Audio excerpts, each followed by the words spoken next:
Bonjour à tous, ici Largo pour la poursuite de nos aventures en Shennara. Alors je viens de repérer Rock-Logis comme petit village que j'avais pas bien vu je crois. Donc nous sommes aux environs de Dagos. On a suivi ce chemin Gizorn-Tantarel. On est passé par le pont, effectivement, et puis on a poursuivi dans le bois aux chênes. Ma carte n'est pas tout à fait bien faite. J'ai quand même, il me manque un petit bout ici sur le centre. Enfin bref. Merci Fred pour ton commentaire. Ça fait toujours plaisir d'avoir ce type de commentaire. Donc c'est très très sympathique. Encore merci, je viens de le lire. Alors, eh bien, juste après le générique, on va poursuivre au point où je me suis arrêté, à savoir dans les mines de Dagos. Et j'ai fait le mauvais choix. J'ai voulu descendre plus profondément. Je savais que ça me poserait des problèmes, ça n'a pas loupé, donc on comptabilise une mort pour l'Argo, et on reprend. A tout de suite.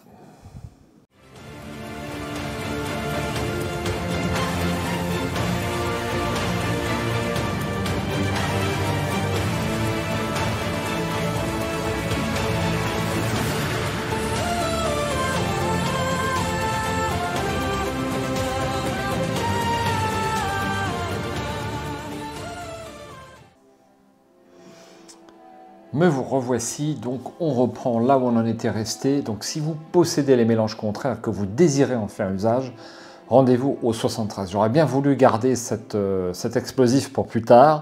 Malheureusement, ça ne va pas être possible et je vais devoir en faire usage. Rendez-vous au 73.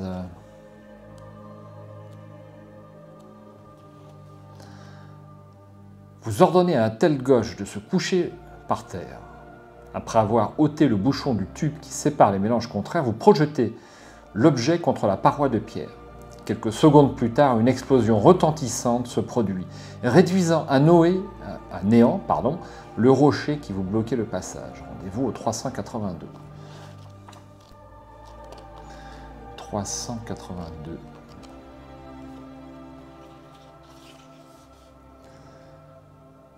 Vous courez sans vous arrêter vers la sortie du tunnel en retenant votre respiration. Lorsque vous arrivez enfin à la surface, le jour est sur le point de décliner.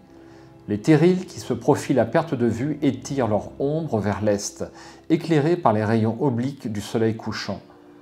Vous ne prenez pas le temps de contempler ce tableau majestueux car, derrière vous, des volutes de gaz jaunâtre glissent inexorablement dans votre direction. Vous dévalez la pente caillouteuse à grand-peine et ne vous retournez que lorsque vous estimez être hors d'atteinte. Un retentissement spectaculaire rompt le silence au moment où le gaz est expulsé de la mine. Vous l'avez échappé belle. Rendez-vous au 206.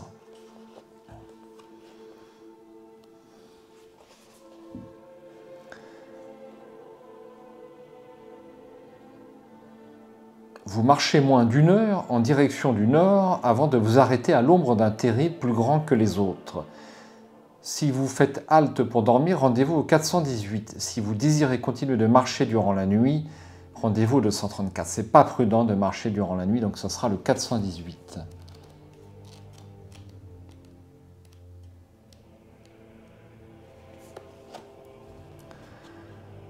Vous vous couchez à même le sol et tombez dans un profond sommeil sans prendre le temps de manger. Vos compagnons vous imitent et quelques instants plus tard, dans l'étendue déserte de Dagos, seuls les ronflements du centuplide se font entendre. Vous gagnez un dé d'action de réserve. Le lendemain, vous vous remettez en chemin de bonne heure au milieu d'un paysage de plus en plus aride. Ça et là, des promontoires rocheux surplombent la piste. Après avoir marché durant toute la journée, vous consentez à vous arrêter à l'abri d'une haute falaise qui se dresse à peu de distance de la route. Le vent du nord s'est levé et agite les rares buissons qui parsèment ces terres asséchées. Durant les quelques minutes qui précèdent le crépuscule, vous devisez calmement avec vos compagnons. C'est la première fois que vous vous accordez réellement du repos depuis que vous avez quitté Tantarel. Confortablement pelotonné dans votre manteau, vous écoutez Zila raconter la vie qu'elle menait avant sa fuite. Elle servait dans le temple de Sinistrose à Talisandre, la capitale de Shennara. Après la prise de pouvoir des princes régents, la vie quotidienne au temple ne fut plus pareille. des soldats harcelaient chaque jour les sœurs zélotes pour de prétendues autorisations qui relevaient des pouvoirs locaux. Le climat de la ville devenait de plus en plus tendu. Chaque jour, de nouveaux miliciens venaient grossir les rangs de la phalange. Un matin, alors qu'elle étudiait les arcanes mineurs dans la bibliothèque, des soldats sont arrivés aux portes du temple. Ils étaient différents des miliciens habituels, souvent recrutés parmi les classes les plus pauvres de la ville. Ceux-ci étaient des guerriers endurcis portant sur leur corps les stigmates de nombreux combats. Certains d'entre eux parlaient avec un accent qui n'était pas celui de Shennara. Elle pensa tout de suite qu'il s'agissait de mercenaires. Aussi, elle se cacha dans la salle de prière de la bibliothèque. Terrée dans un recoin sombre, elle assista, impuissante, au massacre des serviteurs du temple et à l'enlèvement des sœurs zélotes. Accablée par le désespoir, elle vécut alors un événement que jamais elle n'oubliera. Sinistrose elle-même lui apparut et la transporta par Margie jusqu'au bord d'une route, à la sortie de Talicentre.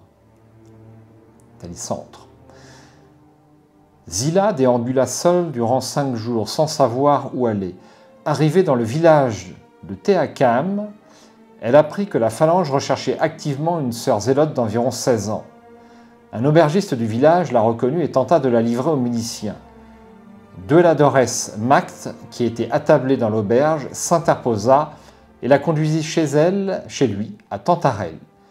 Il lui raconta qu'il était à sa recherche depuis le jour de sa disparition, car il se demandait pourquoi les princes régents la convoitaient.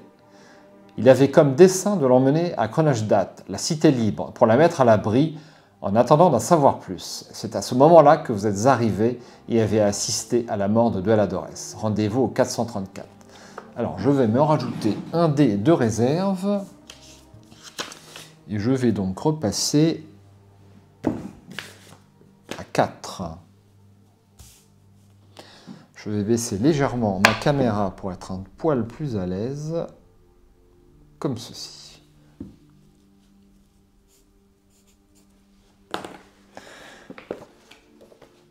« 434.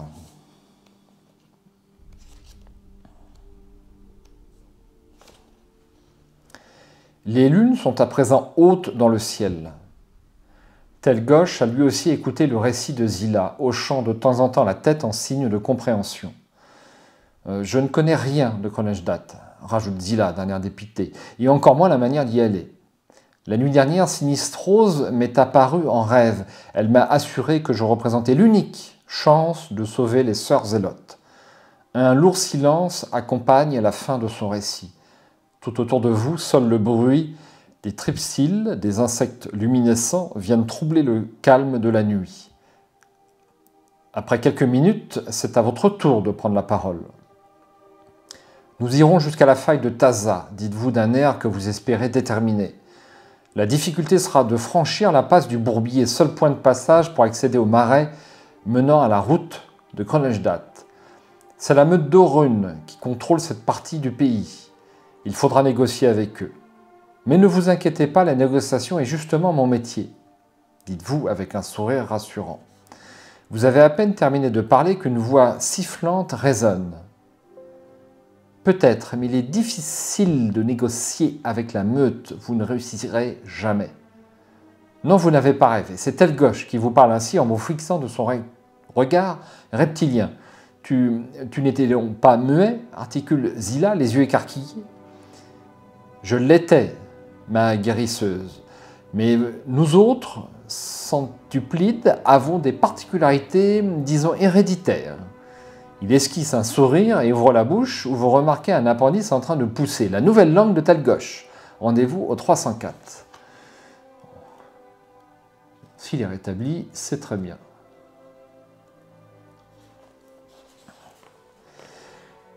Telgosh poursuit son récit de sa voix sifflante. J'ai été emprisonné dans les geôles du port de Pitol car depuis bien longtemps je me bats aux côtés d'Orun. C'est lui-même qui est venu me délivrer en attaquant la prison où j'étais détenu. Orun est un tyran cruel, il est froid, calculateur, méthodique et sans pitié, et c'est aussi un homme d'honneur. Mais c'est aussi un homme d'honneur. Telgosh interrompt son récit, l'air pensif. Il se remémore sans doute des événements de son passé. Le prix à payer pour que la meute t'autorise à passer la route de Kronenstadt est bien trop élevé. Il est réservé à de riches fugitifs, marchands, nobles ou membres de l'administrum ou de la haute ecclésiarchie. De plus, Orun est au courant de l'importance de Zila. Jamais il ne te laissera passer, et encore moins avec celle qui pourrait constituer pour lui une précieuse monnaie d'échange. Pour en savoir plus, rendez-vous au 280. Alors je rappelle que le passage, on va le prendre juste un instant sous les yeux, c'est ici, juste après le passage, le village de Roclogis, la passe du Bourbier, qui nous permettrait de continuer jusqu'à Kronenstadt, la cité libre. A noter que le pic noir, là où est emprisonné Sinistrose, n'est pas loin.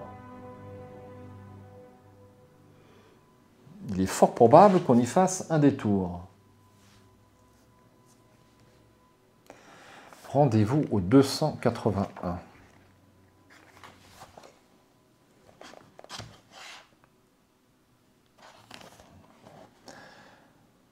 Ta seule chance, c'est d'accepter de te soumettre à la loi de la meute, dit-il avec entrain.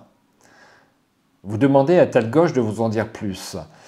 C'est très simple. Orun t'obligera à lui prêter allégeance en te faisant boire la déditionem, un élixir de soumission extrêmement puissant. La potion te laissera toutes tes facultés ainsi que ton libre arbitre, mais tu seras incapable d'entreprendre quoi que ce soit contre celui qui te l'aura fait boire, et tu seras contraint de lui obéir. C'est grâce au dédissonium qu'Orun est devenu aussi puissant. Personne ne sait où il a su se procurer un tel filtre. J'ai moi-même bu cet élixir, et le dernier ordre que m'a donné Orun était de retrouver cette fille. Il accompagne ses paroles d'un regard vers Zila. Vous vous relevez, prêt à lui bondir dessus, lorsque Zila s'interpose. « Non, dit-elle, attends. Ce sera beaucoup plus simple de parvenir jusqu'à la meute si Telgosh nous escorte. » Les idées se bousculent dans votre tête. Depuis votre rencontre avec Zila et le centuplide, vous avez le sentiment d'être le jouet du destin. Et maintenant, il vous faudrait en boire plus. En plus, boire une potion qui vous lierait jamais à une crapule sanguinaire. La galerie principale menant à la passe du Bourbier est certainement surveillée par la phalange. Il nous faudra trouver un moyen pour l'atteindre. Après une pause, il rajoute « J'ai tout autant que vous deux envie d'en finir avec les princes félons, rétorque Telgosh. Orun est la seule carte qu'il nous reste pour mettre Zila à l'abri. Je te promets de t'aider jusqu'au bout, mais ne t'en prends pas à mon maître, car dans ce cas, je n'aurai pas le choix. Si après ce que Telgosh vous a dit, vous préférez lui bondir dessus et vous débarrasser au plus vite de ce traître, rendez-vous au 342. Sinon, vous méditez longuement ces paroles avant de vous endormir, rendez-vous au 136. Me paraît très sympathique, moi, ce Telgosh. Alors certes, il a bu un élixir qui le rend pas maître de ses actes envers son maître, mais c'est pas pour ça qu'on va se débarrasser de lui. 136.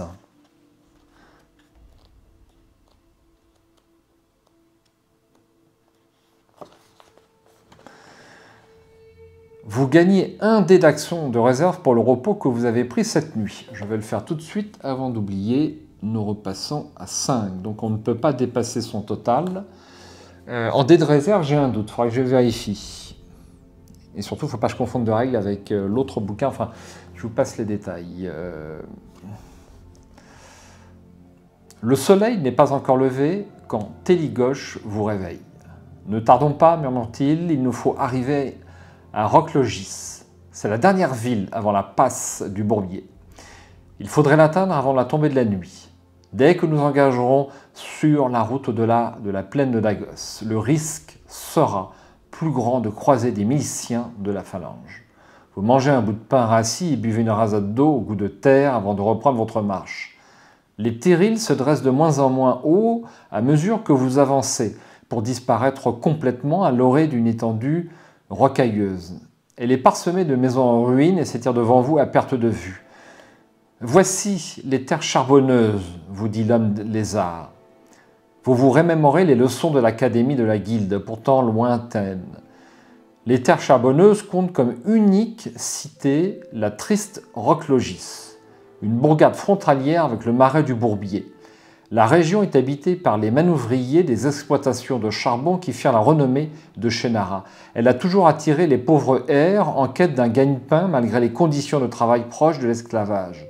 Un bruit de galop vous contraint de quitter le cours de vos pensées.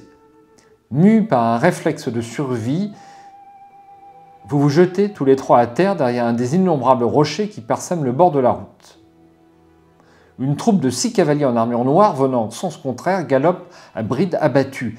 Leur passage dégage une épaisse poussière. Une fois qu'ils ont disparu, vous décidez avec vos compagnons de vous retrancher dans les ruines d'une bâtisse un peu plus loin. Rendez-vous au 348.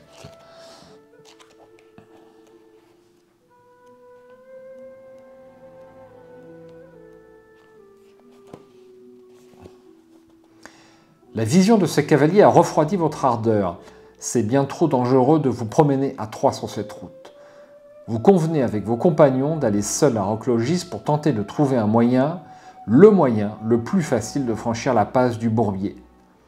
Vous décidez de laisser Zila sous la protection de Telgoche. Vous leur promettez d'être revenus avant la tombée du jour. Rendez-vous au 238.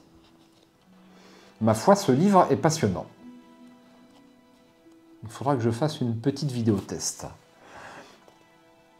Après 1 heure de marche, vous arrivez en vue de Roquelogis. La bourgade est construite sur un terrain aride où ne pousse aucune végétation. D'énormes blocs de granit forment une sorte de barricade naturelle autour de la ville. Roquelogis n'a aucune grâce et présente une apparence terne. À l'intérieur de l'enceinte, 2 quartiers sont séparés par un gigantesque escalier dont chaque marche doit mesurer près de 25 mètres de large.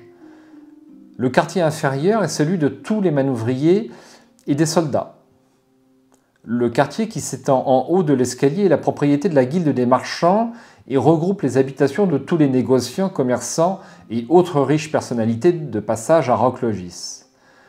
Tous les bâtiments sont taillés dans le roc. Le gris et le noir sont les teintes dominantes de cette cité.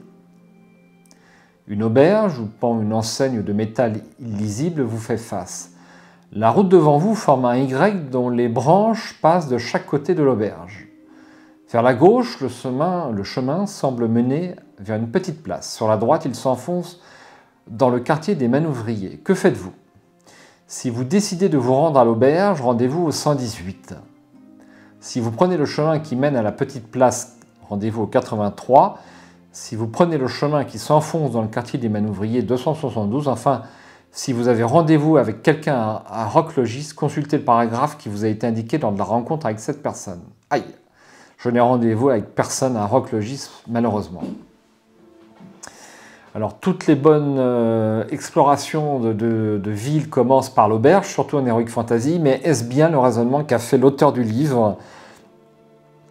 Ça me paraît de bonne aloi d'aller à l'auberge, mais on va peut-être se faire remarquer.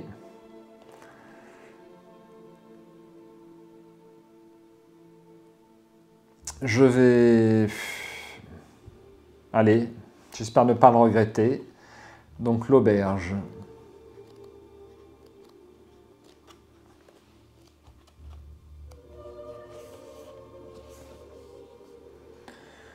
Deux énormes spadassins sont floqués de chaque côté de la porte. Ils vous jettent un regard soupçonneux puis consentent à vous laisser entrer. L'auberge n'est pas très grande et vous éprouvez aussitôt une sensation de promiscuité tant la pièce est bondée de clients. Toutes les tables sont occupées et bon nombre de clients sont debout. La majeure partie d'entre eux ont le visage noirci par le charbon et les mains cailleuses. La plupart ont une dentition déplorable qui ferait frémir les courtisans de la cour impériale. Alors que vous approchez du comptoir, vous remarquez un grand homme à la barbe blonde et hirsute, littéralement avachi sur une table et marmonnant pour lui seul des paroles inintelligibles. Une lourde hache est posée à ses côtés. 3 clients fatigués de devoir rester debout semblent convoiter sa table. L'homme relève la tête et se met à hurler dans l'auberge. « Les tables sont réservées aux chevaliers, bande de gueux !» éructe-t-il. « Je suis un canis rosa. et je n'ai pas l'intention de céder ma place à des esclaves de votre sorte. Vous vous rappelez que le nom de Canis Rosa désigne l'ordre de chevaliers de la Rose Grise, la garde prétorienne de l'ancien roi, Argélite, aujourd'hui dissoute par les princes régents. Les insultes fusent sans décontenancer le moins du monde l'ivrogne qui ne bouge pas d'un pouce. Soudain, un client se jette sur lui et se met à le rouer de coups. Il est aussitôt suivi par d'autres et c'est un véritable lynchage auquel vous assistez. Si vous dégainez votre âme pour venir en aide aux guerriers malgré ses manières déplaisantes, rendez-vous au 98. Si vous ne faites rien, rendez-vous au 66. Enfin, si vous préférez sortir de l'auberge, vous pouvez aller vers la place ou vers le quartier des manœuvriers. Je vais l'aider, puisque l'ordre des chevaliers de la Grosse Grise est resté, semble-t-il, fidèle à l'ancien roi Argélite contre les princes félons. Il me paraît évident que je dois l'aider. Donc me rends au 98.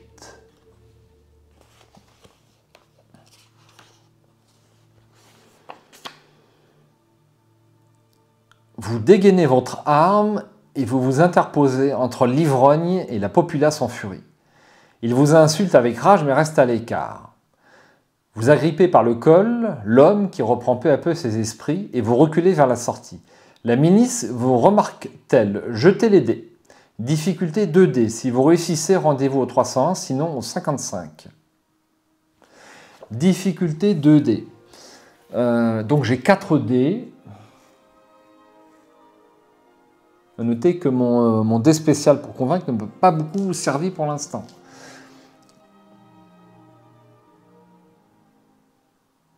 Bon.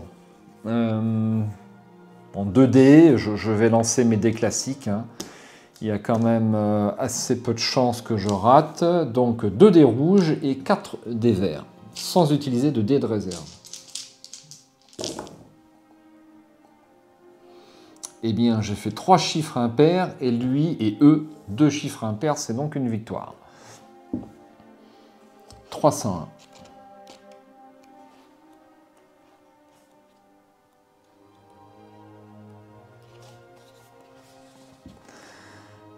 Lorsque vous débouchez dans la rue, vous apercevez 2 miliciens se diriger vers l'auberge.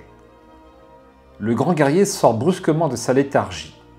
L'adrénaline a, semble-t-il, complètement dissipé les brumes de l'alcool et son visage a retrouvé sa fraîcheur. « Suis-moi » vous dit-il, tout en vous serrant le poignet. Il vous emmène dans le détail du quartier des manœuvriers.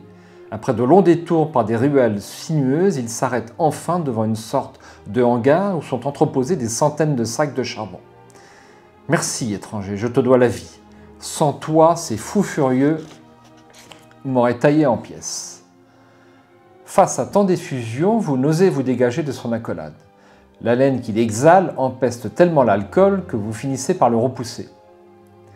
Alors qu'il vous scrute des pieds à la tête, son visage change d'expression à la vue de l'anneau que vous portez au doigt, signe d'appartenance à la guilde des diplomates.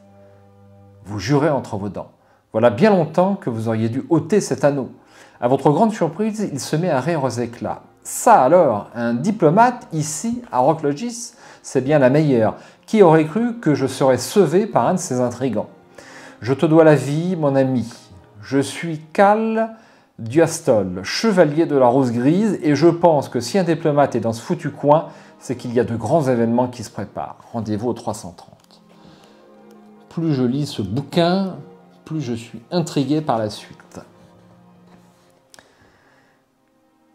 Assis dans la pénombre, au milieu des sacs de charbon, Caldiostol vous dévisage de son regard perçant. Il vous est extrêmement reconnaissant de lui avoir sauvé la vie. Aussi, c'est sans retenue qu'il se confie à vous. La situation est très difficile dans cette région. Des combats ont fait rage entre la phalange et la meute d'Orun. À présent, les brigands sont retranchés de l'autre côté de la passe. L'ordre des chevaliers de la Rose Grise auquel j'appartiens a été dissous. Nombre de mes camarades ont été tués ou emprisonnés. D'autres ont dû pactiser avec cette crapule d'Orun pour fuir vers Kronenstadt et préparer la résistance. Moi, j'ai erré des jours et des jours, ne sachant que faire, noyant mon désespoir dans la bière xatamarienne. Et toi, pourquoi es-tu ici? Vous décidez de prendre le risque de lui faire confiance. l'ordre des chevaliers de la Rose Grise a toujours servi loyalement la cause de l'ancien roi Ariélite, et c'est donc de facto l'impératrice. Vous lui racontez votre mission d'investigation dans le port de Gizorn, la fermeture de l'administrum et du triumvirat et la persécution des sœurs zélotes de Sénistrose. Vous lui parlez de votre rencontre avec Dolladores Magd et la fin tragique. Et enfin, après quelques minutes d'hésitation, vous mentionnez la petite Zilla et son formidable pouvoir. « Je dois lui faire franchir le pont et l'escorter jusqu'à Kronosdath, lui dites-vous. Les sourcils froncés, il vous répond d'une voix grave. Pour atteindre la passe, il faut s'engager dans une galerie creusée dans la montagne. Si tu l'empruntes, tu te feras abattre sur le champ par les miliciens. Ils surveillent l'accès au pont pour couper la route aux fuyards. Il y a toutefois un autre moyen. Caldiostol fait une pause en vous dévisageant. La montagne est parsemée d'une multitude d'étroits tunnels forés par les vers rocheux. Lorsque tu arriveras en vue de la galerie, longe la paroi sur la gauche jusqu'à une pierre gravée d'une étoile. À cet endroit précis, après une ascension d'une dizaine de mètres, tu trouveras un orifice creusé par les vers. Rocheux. Vous gagnez un dé d'action de réserve. Lorsque vous vous trouverez devant la galerie menant à la passe du Bourbier, le texte vous proposera de chercher une issue cachée. Vous devrez alors vous rendre au 105. N'oubliez pas de noter ce numéro. Alors, je vais noter ce numéro, le 105, sur ma petite fiche. 105, issue cachée, étoile. Je vais également regarder si je peux rajouter un dé de réserve, mais ça m'étonnerait. Alors, je vous donne un instant. Si c'est trop long, je couperai. Alors, vous la commencez avec 5 dés d'action de réserve. Durant l'aventure, certaines situations vous permettra de gagner des dés de réserve. D'autres vous en feront perdre. À quoi servent-ils? Ces dés d'action s'ajoutent quand vous le décidez à vos dés d'action de départ. Une fois le ou les dés de réserve utilisés, vous diminuez votre nombre de dés, etc. etc. Tout au long de l'aventure, ce total va constamment se modifier en fonction des dés d'action de réserve que vous gagnerez de ceux que vous utiliserez. Chaque dé d'action de réserve utilisé est perdu. Voilà les exemples cités dans le chapitre G2D.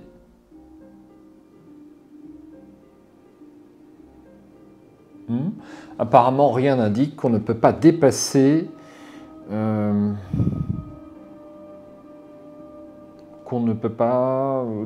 ce chiffre. Donc, je vais passer à 6, si vous êtes d'accord. 6. Rendez-vous au 149.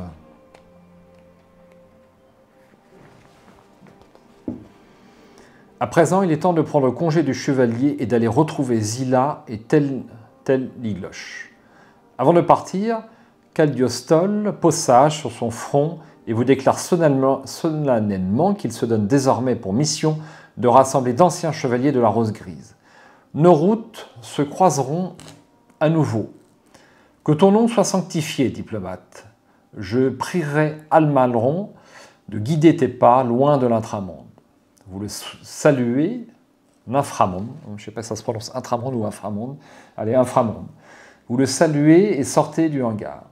Si vous désirez aller à la petite place, rendez-vous au 83. Si vous estimez qu'il est temps de rejoindre vos compagnons, rendez-vous au 318. Bon, je vais aller jeter un œil à la petite place, il n'y a pas de raison. Puis comme je suis curieux, la place est encadrée d'un côté par un austère bâtiment triangulaire et doit sans aucun doute être le temple dédié à Amalron. De lourdes chaînes embarrent l'accès et 2 sentinelles sont flanquées de part et d'autre du portail. De l'autre côté, une immense bâtisse en forme de demi-cercle dépasse largement de sa taille tous les autres bâtiments de la cité.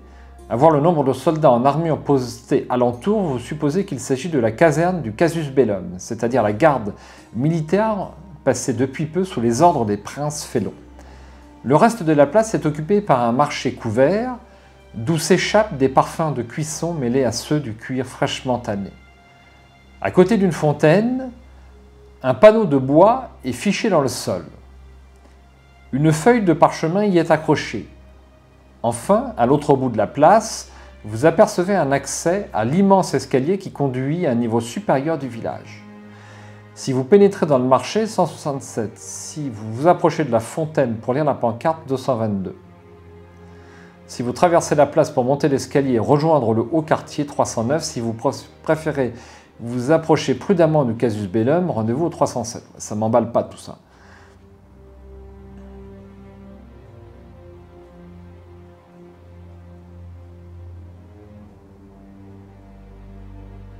Je vais aller voir la fontaine. Alors,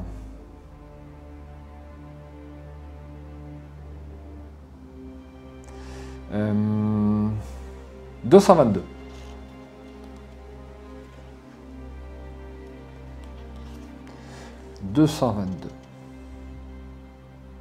Il s'agit de 2 pages couvertes de gros caractères. La première est un avis municipal, la seconde est un portrait grossièrement exécuté. Vous lisez ceci. Alors je suppose que D est 1000, C est 100, je ne suis pas sûr, ouais, 1123. La nouvelle principauté de Shennara établit comme règle les points suivants. La suppression des institutions représentatives des non-humains, Triumvirat considérés comme les ennemis de la nation. L'interdiction de toute appartenance à une guilde, un groupe religieux, une corporation ou une fraternité guerrière qui ne soit pas reconnue par l'autorité princière. L'interdiction absolue d'exercer l'art des arcanes. Les détenteurs de telles facultés contre nature devront immédiatement se déclarer au casus bellum de leur localité pour y être enregistrés. Toute personne qui prendra connaissance de la présence d'une sœur zélote devra immédiatement en informer les autorités. En dernière instance, ce sont toujours les décisions des membres de la Phalange Noire qui font force de loi. Les personnes qui ne respecteront pas ces règles édictées pour le bien de tous seront punies de peines allant de l'emprisonnement à la mort. Gloire à Dologior, gloire à Mittalrun. Je m'aperçois que je n'ai pas bien prononcé depuis le début. Cet édit de loi vous fait froid dans le dos. Tout ce que vous aviez jusqu'à présent pris pour des hypothèses se révèle être complètement exact. Le pays de Shennara a sombré dans la pire des dictatures. Vous gagnez 2 points d'information. Je vais les noter tout de suite. Alors, point d'information, je passe à 9 et je vais employer ma gomme.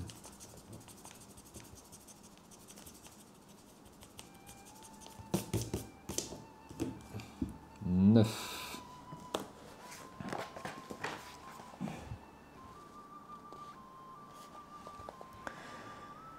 Vous jetez un œil sur le portrait et votre sang se glace lorsque vous reconnaissez le visage triste de Zila.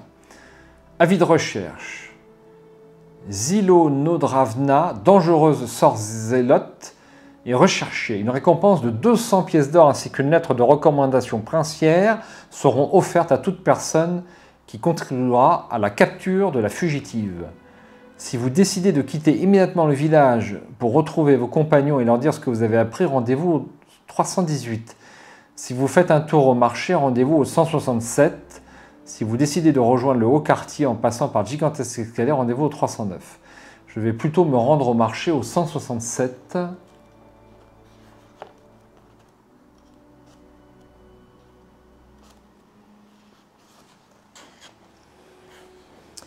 Le marché est constitué d'une dizaine d'échoppes placées sous une épaisse toile tendue.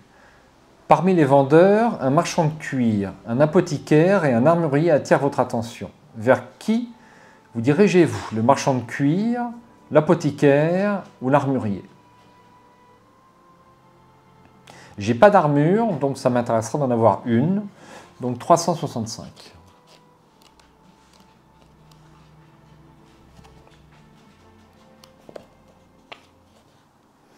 Voici l'armurier, il n'est pas très engageant.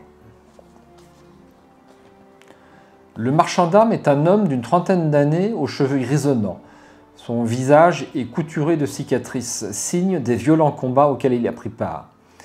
Il vous présente avec beaucoup de fierté la multitude d'armes qu'il possède. Et en effet, vous voyez exposé sous votre regard ébahi un véritable arsenal. Certaines armes, comme les flèches à crochet ou les espadons, dont la vente a toujours été très réglementée, semblent à présent accessibles à tout à chacun. Alors que vous inspectez les armes avec beaucoup d'intérêt, le marchand prend un air suspicieux. « Dis-moi, l'étranger, que fais-tu donc à Roque-Logis » Si vous lui répondez que vous cherchez un moyen sans risque d'atteindre la passe menant au Bourbier, rendez-vous au 147. Si vous répondez que vous cherchez du travail et que vous êtes prêt à mettre vos bras au service de qui saura vous payer à votre juste valeur, rendez-vous au 170. Je vais cacher le but de la musique. Alors, je n'aime pas trop l'illustration qui est plutôt, on va dire, pulp et qui ne correspond pas tellement au texte qui est plutôt réel photographique. Voilà, après c'est juste un détail, hein, mais ça fait l'affaire. Donc on va se rendre au 170. La besogne ne manque pas ici, vous dit-il. Si tu sais manier une lame, les notables du haut quartier ne manqueront pas de t'offrir un travail. Ces bougres dorment sur des couches pleines d'or qu'ils sont incapables de protéger. Et la milice a d'autres chats à fouetter. Sur ces mots, il éclate d'un rire tonitruant. À présent, si vous voulez acheter un article, voilà ici la liste des prix. Faites votre choix sans oublier que vous ne pouvez pas transporter plus de 3 armes. Puis prenez congé de l'armurier. Une dague, ça ne m'intéresse pas. Une épée, ça ne m'intéresse pas. Une lance, un espadon ou une flèche à crochet. Il n'y a rien qui m'intéresse. Alors je ne vais rien acheter. Ou alors des flèches. Je pourrais acheter 3 flèches à crochet. Ouais, je vais faire ça. Je vais faire ça. Donc j'avais 5 flèches. Et je vais rajouter plus 3 flèches à crochet. Donc je vais dépenser 6 pièces d'or. Je passe à 15. Donc je vais me rendre dans le haut quartier. 309.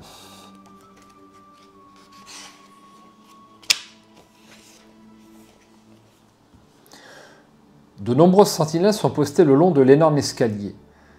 Vous vous fondez dans un groupe de compagnons menuisiers transportant des meubles finement ouvragés et vous parvenez sans encombre au sommet. Le panorama qui vous accueille dans cette partie de la cité est étonnant. Vers le sud-ouest, vous voyez s'étendre la plaine de Dagos et le bois aux chênes.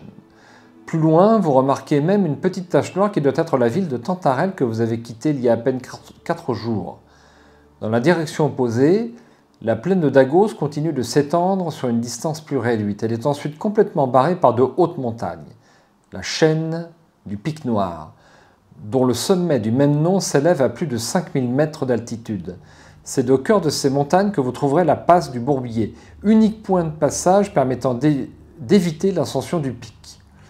Là, caché dans les profondeurs de la montagne, s'ouvre la faille de Taza qu'il vous faudra franchir pour mettre Zila à l'abri. De l'autre côté, vous savez que vous entrerez dans un territoire sauvage, régi par les règles du brigand Orrune. Vous baissez la tête et contemplez à présent les bas quartiers de Roque-Logis. À cette hauteur, vous distinguez nettement le labyrinthe de ruelles qui forme le quartier des manœuvriers et les innombrables personnes qui vont et viennent dans la pénombre des crépuscules. La ville, qui vous paraissait si insignifiante, vous dévoile en ces instants sa beauté sans phare. Vous sortez de votre rêverie et contemplez les quartiers cossus qui vous font face. De longues rues pavées et rectilignes partent de l'escalier dans 5 directions. L'artère centrale mène au quartier des Guildes. Les 4 autres conduisent à des quartiers résidentiels. Si vous vous engagez dans l'artère centrale, 22. Si vous choisissez une des rues résidentielles, 398. Et enfin, si vous avez un plan du haut quartier, malheureusement je n'en ai pas, ça sera le 17. Donc je vais m'engager dans une rue résidentielle. C'est peut-être plus discret, 398.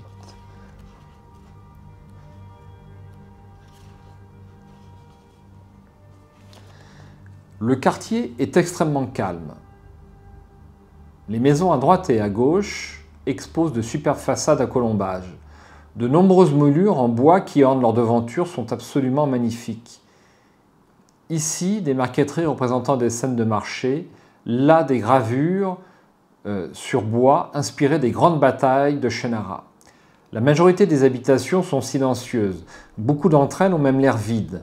Seules quelques-unes ont leur cheminée fumante. Arrivé à un carrefour, votre attention est attirée par une maison plus petite. Elle est entourée d'un jardinet planté de houx. La porte d'entrée, peinte d'un vert criard, ouverte, grince sur ses gonds au gré des mouvements d'air. Un peu plus loin, de l'autre côté de la rue, une magnifique bâtisse hérissée de gargouilles étend son ombre sur une grande partie du quartier. Son portail bleu azur est également ouvert.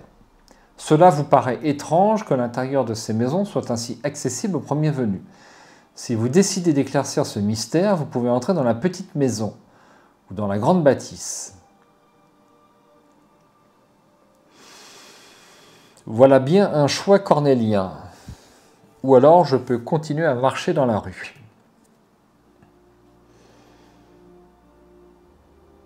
Bon, on va essayer d'éclaircir ce mystère, mais je le sens pas bien. 277.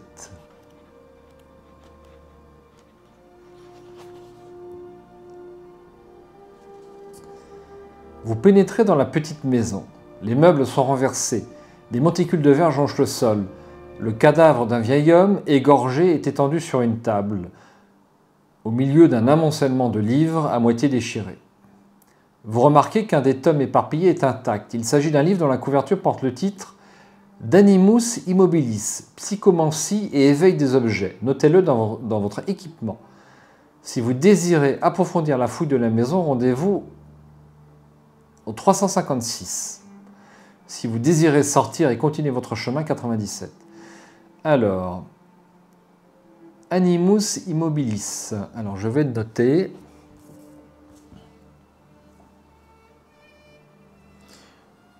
Alors, je pense que les miliciens tués et la lettre des frères Counterfils ne sera plus utile. Donc, on va laisser. Je m'excuse, hein, je vous fais malheureusement perdre du temps avec ces tâches domestiques d'effaçage. Mais bon, alors je vais noter issue cachée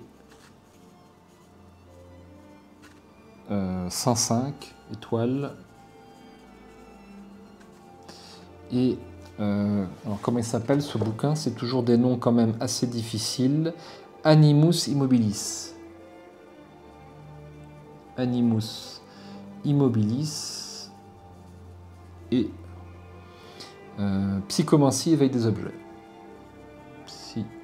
Psychomancie, éveil des objets. Voilà. Ça fera l'affaire. Vous n'avez pas tout vu, mais j'ai tout noté.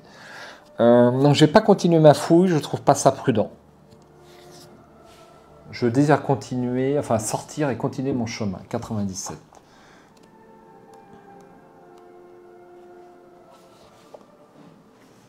Le soleil est à présent couché. La garde de la ville patrouille dans les rues et ordonne aux bâtiments de rentrer chez eux. C'est le couvre-feu, à voir la manière dont un ivrogne est passé par le fil de l'épée. Vous comprenez que les gardes ne plaisantent pas. Il vous faut quitter la ville. Si vous rejoignez l'entrée de Roquelogis en faisant le même parcours en sens inverse, rendez-vous au 318.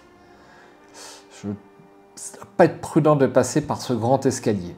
Si vous préférez quitter la ville en essayant de trouver une autre sortie, rendez-vous au 71. J'espère que je vais arriver à quitter la ville sans encombre. 71. Le destin est-il de votre côté? Jetez les dés. Difficulté 2D. Si vous réussissez, rendez-vous au 250. Sinon, rendez-vous au 253. Bon, c'est pas très difficile. Donc, encore une fois, je vais lancer 4 dés verts et 2 dés rouges. Ça devrait aller. On peut l'espérer. On va garder les dés de réserve pour des choses difficiles. J'ai fait pas moins de 4 chiffres impairs et lui 0. C'est une réussite critique, mes amis. Alors.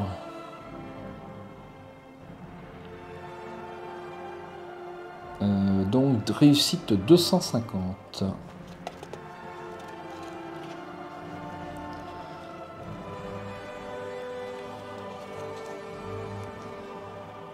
Au croisement suivant, vous entendez des aboiements de chiens et des pas cadencés venir dans votre direction. Ils proviennent d'une rue transversale. Ce n'est pas le moment de tomber nez à nez avec une patrouille. Vous décidez donc de rebrousser chemin et pour être certain de ne pas vous égarer, vous empruntez le parcours par lequel vous êtes arrivé. Rapidement, vous atteignez la porte de la ville. Moi, j'avais pris le mauvais choix, semble-t-il. 318. Si le couvre-feu est en vigueur, rendez-vous au 413. Dans le cas contraire, rendez-vous au 212. Le couvre-feu est en vigueur, 413. Je me suis un peu trop attardé dans la ville. C'était sûr, ça. À cause du couvre-feu, les gardes postés à l'entrée de l'arche qui marque la limite de Roc-Logis risquent bien de ne pas vous laisser passer. Si vous connaissez le sortilège Invisibilis et que vous souhaitez l'utiliser, 377. Si vous tentez de les corrompre pour pouvoir sortir de la ville, rendez-vous au 152. Je vais essayer de les bluffer parce que je suis doué pour convaincre. Donc 51.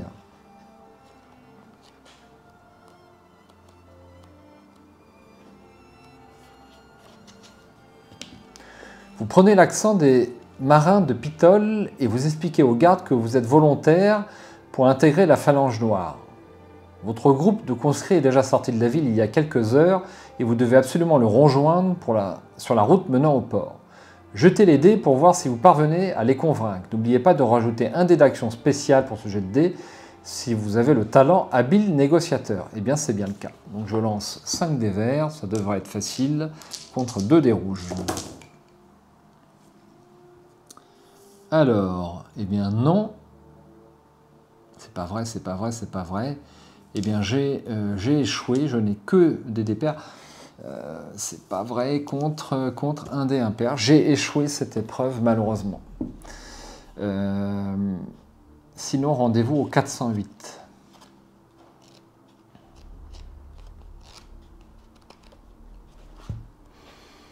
« 408. Qu'est-ce que tu racontes? Il n'y a pas de conscrits qui sont sortis aujourd'hui. Vous ne prenez pas le temps de réfléchir et vous assénez un puissant coup de pied dans l'entrejambe du garde. Il se plie en deux et tombe à genoux. L'autre garde dégaine son glaive et se rue sur vous.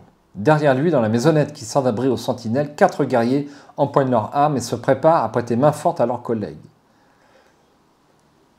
Garde, difficulté 2. Si vous tirez au moins 3 chiffres impairs, rendez-vous au 329, sinon rendez-vous au 62. Alors là, je vais consommer des dés de réserve parce que c'est pas du tout prudent. Donc je suis à 6 dés de réserve, je vais en consommer 2. Allez, 3. 3 dés de réserve. Donc ça va me laisser à 3.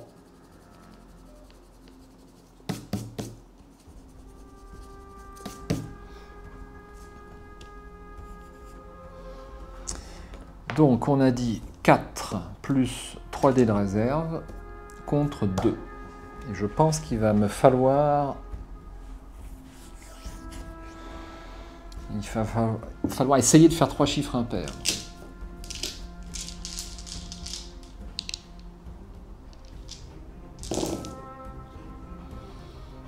Alors j'en ai 3.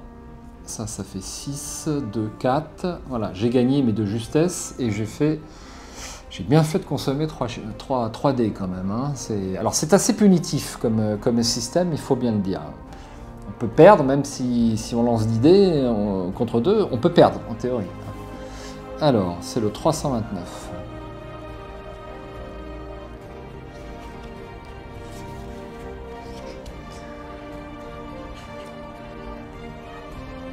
Vous passez sous l'arche et vous courez sans vous arrêter sur la route. L'obscurité couvre votre fuite et les gardes n'osent pas s'aventurer trop loin hors des remparts de la ville. Vous vous dépêchez de rejoindre vos compagnons dans votre repère improvisé rendez-vous 41. Je crois que j'ai eu chaud. J'ai eu très chaud et j'ai failli pas sortir de la ville à cause du couvre-feu.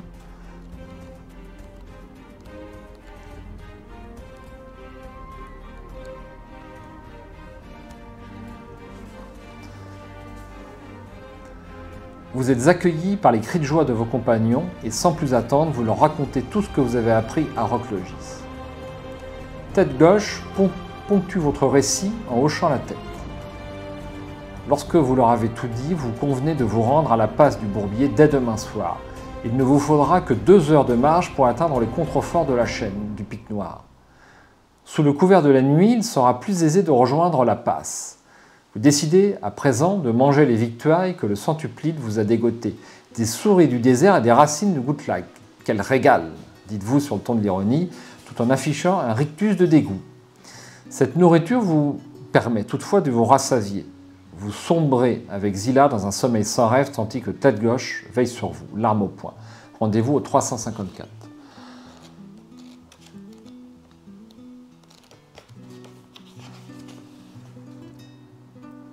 Lorsque vous vous réveillez, la matinée est déjà bien avancée. Zilla et Tête Gauche sont tous deux debout. Le spectacle de la jeune fille faisant effectuer des exercices de déclamation à l'Almézard a de quoi vous déconcerter.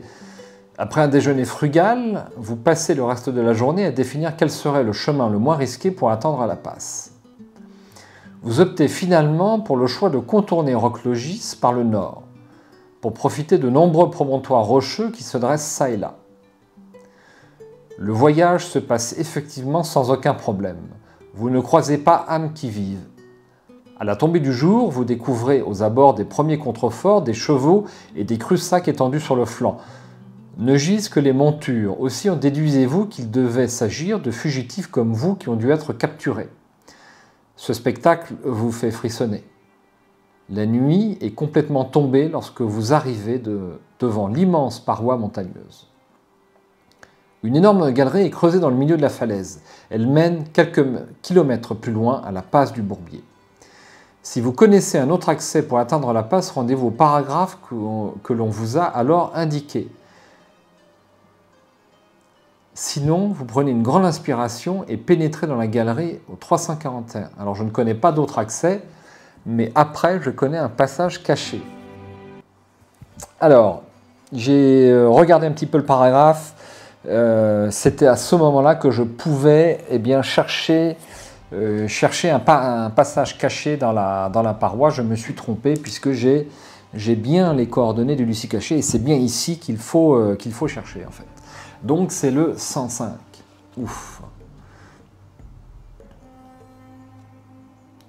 Donc c'est bien ici qu'il faut chercher. Ne pas faire d'erreur à cet endroit. J'ai failli le louper. Comme on vous l'a expliqué, vous longez la paroi sur la gauche.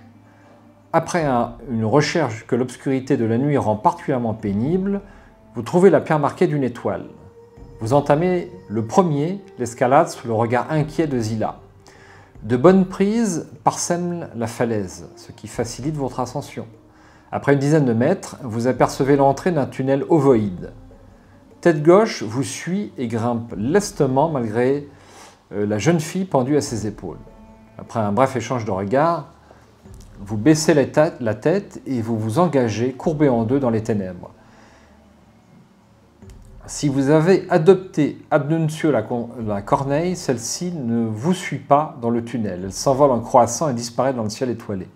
Je n'avais pas la corneille malheureusement. 370.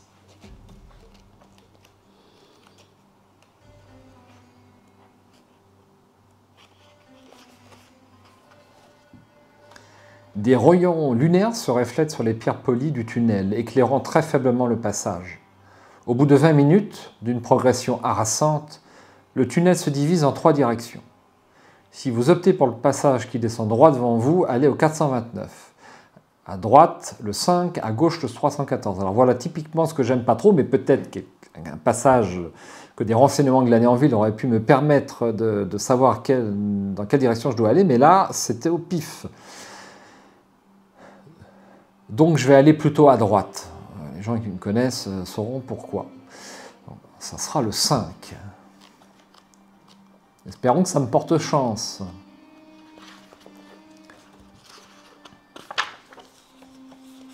Oula, c'est pas bon du tout. Le passage se prolonge tout droit sur une trentaine de mètres, puis oblique sur la gauche. Après quelques minutes, il s'élargit en formant une grotte de forme ovoïde. À l'autre bout, le chemin continue. Des filaments gluants sont suspendus au mur et parsèment le sol. Vous traversez la grotte avec appréhension en pataugeant dans la substance visqueuse lorsqu'un bruit vous fait lever la tête. La voûte au-dessus de vous est en train de se fissurer et des secousses agitent les parois. Quelques instants plus tard, un ver rocheux surgit au milieu des débris. Il reprend sa course dans votre direction. Si vous avez de l'effluve de Draliante, rendez-vous au 233. Si vous avez les mélanges contraires et que vous souhaitez les utiliser, rendez-vous au 150. Sinon, vous devez combattre l'horrible créature. Si vous êtes vainqueur, rendez-vous au 395. Malheureusement, je vais devoir combattre l'horrible créature. Nous sommes 4 dés contre 4 dés. Je vais consommer 2 dés de réserve. Je passe à 1. Ça devient dangereux. Donc je vais lancer 6 dés contre 4 dés rouges. Alors, ça compte pas. On va faire un petit plan large. Oula, c'est bon. 3, 4, 5, 6, 7. Non mais c'est incroyable. Contre 2. Donc c'est largement réussi. 395.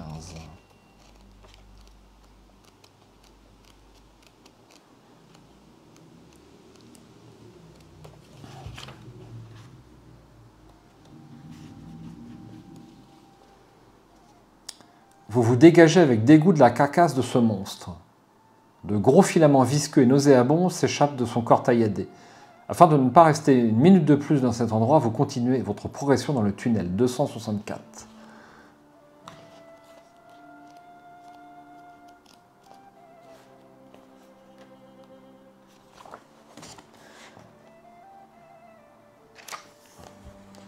Le tunnel s'étend sur plusieurs centaines de mètres.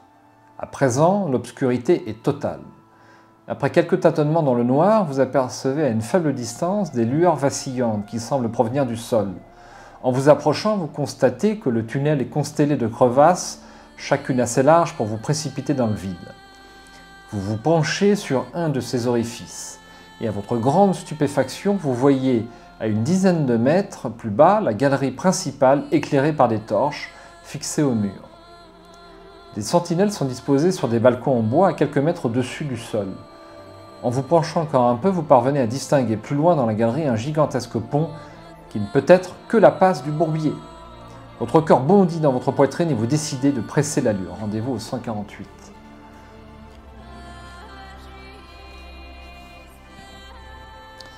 Le passage s'incline dangereusement vers le bas. Il vous faut maintenant toute votre attention pour ne pas dégringoler dans la galerie. Jetez les dés pour savoir si vous gardez l'équilibre.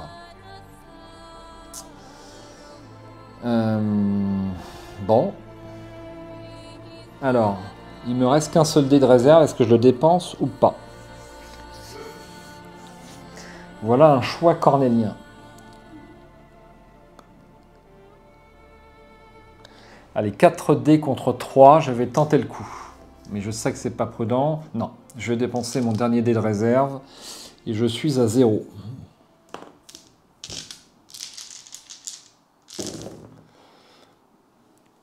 Aïe, aïe. Donc on voit la 2. On voit la 2 pour moi. C'était sur un 1. Et le reste, c'est pair. Donc il y a égalité. Je dois relancer les dés. J'ai eu chaud. Alors là, c'est pas bon. J'en ai un. Il y en a un. Et tout le reste, c'est pair. Re-égalité. Suspense insoutenable pour savoir si j'arrive à descendre sans me casser la gueule. Mais c'est pas vrai. Bah, c'est raté. C'est punitif. Hein. C'est très punitif. Je n'ai fait que des 6. Je n'ai fait que des 6. Donc malheureusement, ça va être compliqué. J'ai échoué. Je passe au 103.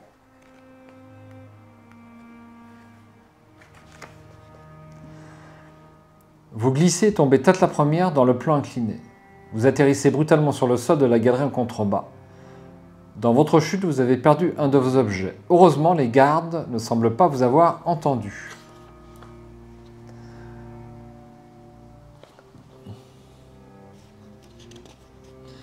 Vous êtes tous les trois dissimulés dans un renfoncement de la paroi. Face à vous, 6 sentinelles vont et viennent devant l'entrée de la passe, sans jamais la traverser. Vous remarquez d'ailleurs qu'elle est constellée de flèches. Lorsque les gardes rebroussent chemin vers la galerie derrière vous, vous vous précipitez vers le pont. Alors je perds un objet, il n'y a pas de... Est-ce que je choisis? Je vais choisir, hein. Alors, donc les mélanges contraires d'ailleurs, je les avais plus. Je vais faire un petit peu de maintenance, excusez-moi.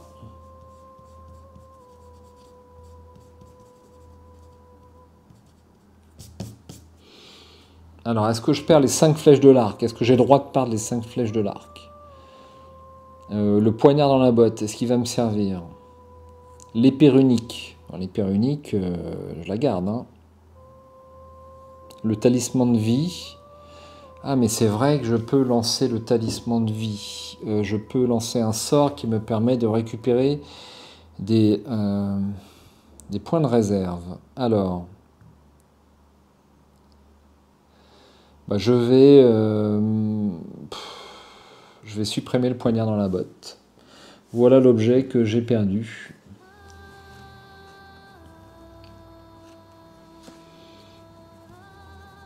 Malheureusement.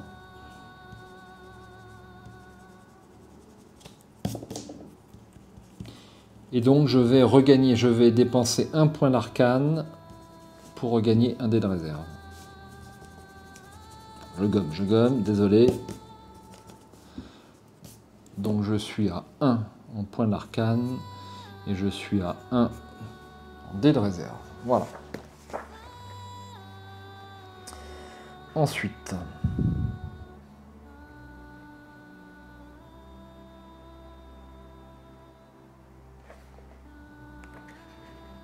alors que je me trompe pas, ça sera le 350.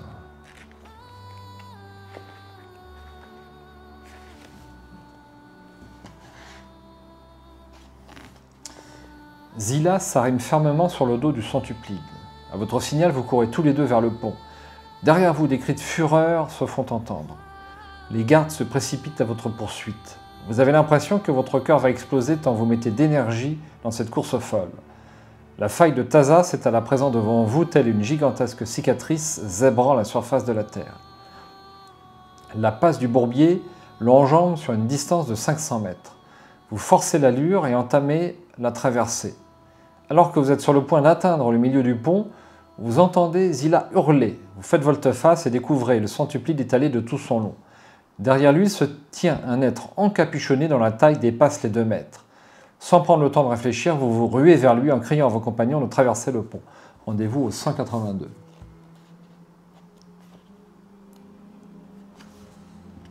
« 182. Voici ce à quoi je fais face.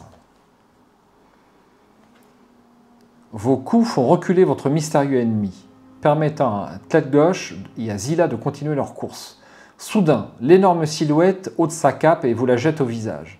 Vous l'esquivez sans peine et contemplez devant vous un géant à la peau d'un blanc laiteux, parsemé de veines mauves et saillantes. Son crâne est rasé, hormis une petite tresse de cheveux sur le sommet de sa tête. Il vous toise d'un regard féroce en vous menaçant de son trident. Vous avez devant vous un crinal du Svenhagen. Si vous désirez prendre la fuite en courant vers l'autre extrémité du pont, rendez-vous au 349. Sinon, vous devez le combattre. 5D. Je vais essayer de prendre la fuite. Je sens que ça ne va pas être bon. Je sens que ça ne va pas être bon. 349. Mais 5D, je ne vais pas réussir. 349. Alors que vous vous élancez vers l'extrémité du pont, le crinal vous transperce la cuisse avec son trident. Vous hurlez de douleur en tentant de garder votre équilibre tant bien que mal. Le crinal projette le manche de son arme sur votre autre jambe et vous fauche d'un seul coup. Vous basculez dans la faille de Taza. Si vous possédez une épée runique et que vous êtes parvenu à déchiffrer la première rune, rendez-vous au 262. Sinon, vous vous écrasez des centaines de mètres plus bas, votre cri résonnant encore de longues minutes après votre chute. 262. Parce que j'ai bien l'épée runique et j'ai déchiffré la première inscription, je dis ouf. Alors que vous tombez dans le vide en hurlant, votre épée émet une lueur aveuglante. Une myriade de couleurs zèbre l'obscurité et l'instant d'après, un choc titanesque vous fait perdre connaissance. Lorsque vous recouvrez vos esprits, vous êtes à nouveau face au crinal qui vous regarde stupéfait. Il lâche son trident et dégaine un fléau d'armes. Reprenez le combat contre lui. Notez que vous ne pourrez plus utiliser le pouvoir de résurrection de l'épée runique. Si vous désirez vous servir d'un objet, rendez-vous au 319. Si vous désirez jeter un sort, rendez-vous au 368. Je vais essayer de jeter un sort. Si j'en ai un, il me reste un point d'arcane. Alors, quel sortilège allez-vous lui jeter? Maximum Lure, je ne l'ai pas. Tellure Bellum, je ne l'ai pas. Noctis Negrum, je ne l'ai pas. Si vous ne connaissez aucun de ces sorts, vous devez le combattre. Je vérifie, mais...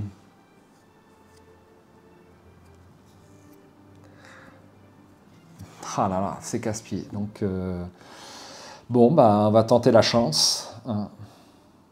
J'ai eu une résurrection une fois, mais je n'en aurai pas une deuxième.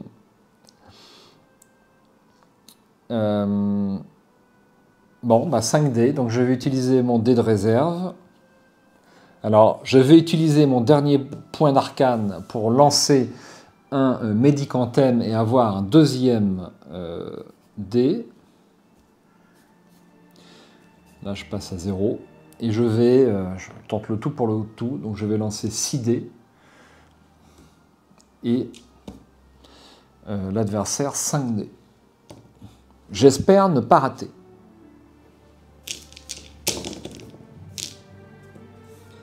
Oui, c'est ça. Il faut que je me rachète une piste. Alors, voyons ça. 1, 5. 5, j'en ai déjà 3. 5, j'en ai 4. Ici, j'en ai 2. Oh, c'est pas vrai. C'est pas vrai, mais c'est quand même pas de bol, ça. Hein. Je rêve pas. Hein. Eh bien, je crois que l'aventure va s'achever ici, mes amis, malheureusement.